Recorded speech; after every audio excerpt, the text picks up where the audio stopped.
Welcome back to our channel, exposing the great Australian government. Are you ready to see the truth? In today's video and document, we'll be taking a look at the official royal warrants for the Public Functionary Seal of Queensland. Not the fraudulent copy of the Public Functionary Seal that the Purported Politicians created for the state of Queensland. We will show you again the differences between the original Public Functionary Seal and the fraudulent copy at the end of the video. We can read this for you, we just can't comprehend it for you.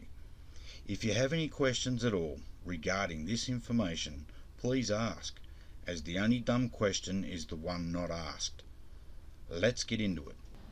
Okay, here's the Royal Warrant of 1893. Victoria, by the grace of God, of the United Kingdom of Great Britain and Ireland, Queen, Defender of the Faith, to our right trusty and right entirely beloved cousin Henry, Duke of Norfolk, Earl Marshal, and our hereditary Marshal of England, Knight of our most noble Order of the Garter, greeting. Whereas, for the greater honour and distinction of our colony of Queensland, we are desirous that armorial ensign should be assigned for that colony. Know ye, therefore, that we, of our princely grace and special favour, have granted and assigned, and by these presents do grant and assign the following armorial ensigns for the said colony of Queensland.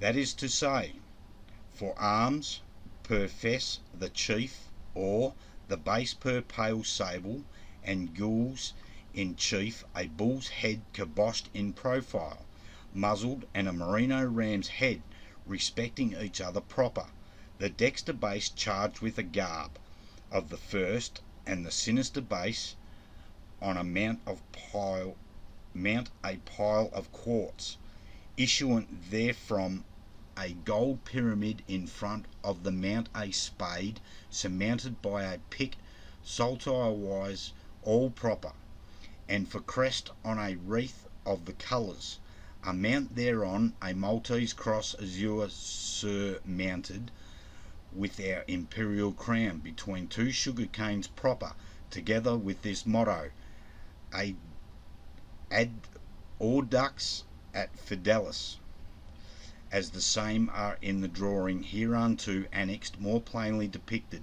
to be borne and used by and for the said colonies on seals, shields, banners, flags, or otherwise according to the laws of arms. Our will and pleasure, therefore, is that you, Henry, Duke of Norfolk, to whom the cognizance of matters of this nature doth properly belong, do require and command that this our concession and declaration be recorded in our College of Arms, in order that our officers of arms and all other public functionaries whom it may concern may take full notice and have knowledge thereof in their several and respective departments. For so doing, this shall be your warrant. Given at our court at St. James this 29th day of April 1893, in the 56th year of our reign, by Her Majesty's command. And the warrant assignment of armorial ensigns for the colony of Queensland. Now that's all in there, but it's a bit hard to read. So it is underneath, if you want to go and read it yourself. And then we move on to the second royal warrant for this one. Elizabeth II, by the grace of God, of the United Kingdom of Great Britain and Northern Ireland, and of our other realms and territories, Queen, Head of the Commonwealth, Defender of the Faith, to our right trusty and right entirely beloved cousin Miles Francis, Duke of Norfolk, Companion of our most honourable Order of the Bath, Commander of our most excellent Order of the British Empire, upon whom has been conferred the decoration of the Military Cross, Earl Marshal, and our hereditary Marshal of England, greeting. whereas Her Majesty Queen Victoria was graciously pleased by warrant under her Royal Sign Manual bearing date the 29th day of April 1893 in the 56th year of her reign to assign certain arms and crest to the then colony, now state of Queensland. And whereas for the greater honour and distinction of our said state, we are desirous that supporters shall be assigned thereto. Know ye therefore that we of our princely grace and special favour have granted and assigned, and by these presents do grant and assign the following supporters, that is to say, on the dexter side a red deer, and on the sinister side a brog of wings elevated and endorsed both proper, as the same are in the painting hereunto annexed more plainly depicted, to be borne for our said state of Queensland, the whole according to the laws of arms.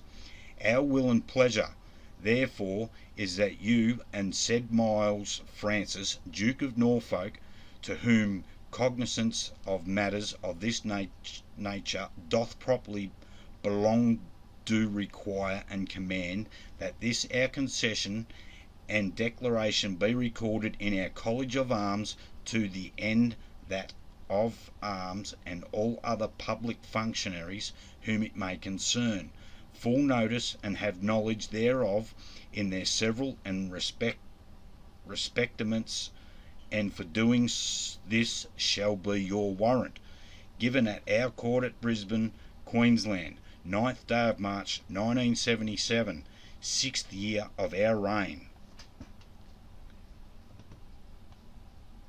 And then underneath we've got it in easy to read format. This is the finished version of the Public Functionary Seal of Queensland. It has a royal warrant dated 9th of March 1977, and when we slide the bar to reveal the fraudulent copy of the Public Functionary Seal of Queensland, you can see how similar it is, but also how different it is also. All of these purported politicians know exactly what they are doing. They are all complicit in the treason and crimes against the Commonwealth of Australia, every Australian man, woman and child, and also against our true monarchs, not the political party's Queen of Australia, that was created in 1973, just writing on paper. We can refer back to the Constitutional Commission 1988 Bill Number 2, which brings us to the Criminal Code Act of 1899, punishment in special cases, public seals, etc. 1. If the thing forged, A, purports to be, or is intended by the offender to be understood to be, or to be used as, the Great Seal of the United Kingdom or of Queensland, or Her Majesty's Privy Seal, or any privy signet of Her Majesty, or Her Majesty's Royal Sign Manual, or the seal of the Governor, or any public seal lawfully appointed to be used for authenticating an act of state in any part of Her Majesty's dominions, or B, is a document having on it or affixed to it any such seal, signet, or sign manual, or anything which purports to be, or is intended by the offender to be understood to be, any such seal, signet, or sign manual, the offender is liable to imprisonment with hard labour for life. Goodbye every politician. Hard labour for life. Please help us get this important information out to every Australian, so they too can see what these purported politicians have done behind our backs.